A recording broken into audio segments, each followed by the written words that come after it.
बच्चों class 10 board exam science का ये बहुत ही इंपॉर्टेंट न्यूमेरिकल है, ये इसको बिल्कुल तरीके से करते हैं बच्चों। ये हमें जो सीरीज दी गई रेजिस्टेंस दिए गए हैं पैरेलल हैं, ये भी हैं और ये भी पैरेलल है। क्वेश्चन में हमसे क्या पूछा है कि टोटल आपको रेजिस्टेंस बताना है सर्किट का, टोटल उसमें करंट कितना फ्लो हो रहा है वो बताना है।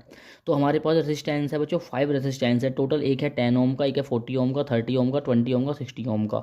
तो सीधी सी बात है, अकॉर्डिंग टू फिगर को हम देख रहे हैं R1 जो R2 है ना बच्चों, ये R1 R2 R3 R4 R5। R1 जो R2 है ना बच्चों, इसको हम क्या करेंगे पैरेलल है तो 1/R1 dash upon 1/10 plus 1/40। R1 R2 को हम यहाँ प्लस करेंगे। अब 40 हो गया बच्चों एलसीएम, 10 4 जा 40, 4 1 जा 4, 40 1 जा 40, 1 1 1 जा 1। इसको तो आप जानते हो कैलकुलेशन को, आ गया 8। R1 डैश को ऊपर करो, 8 को भी ऊपर करो तो क्या आ जाएगा, R1 डैश 8 आ जाएगा। ऐसे हम सेकंड इसमें सर्किट में करेंगे। इसमें क्या दिया गया है हमें, तीनों ओम को बच्चों हम प्लस करेंगे, R3 R4 और R5 रेसिस्टेंस को तीनों को हम सेकंड सर्किट में जो प्लस करेंगे इस तरीके से।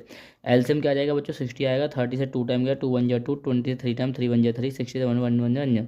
तो ये क्या 6/10, 1/10 हो गया। R2 डैश हमारा 10 आ गया। Now resistance R1 dash and R2 dash series, बच्चों सीरीज में है तो सीरीज में होंगे तो क्या होंगे, सीरीज का फॉर्मूला होता है R1 dash plus R2, series में ऐसे प्लस होते हैं कॉलम में ऐसे।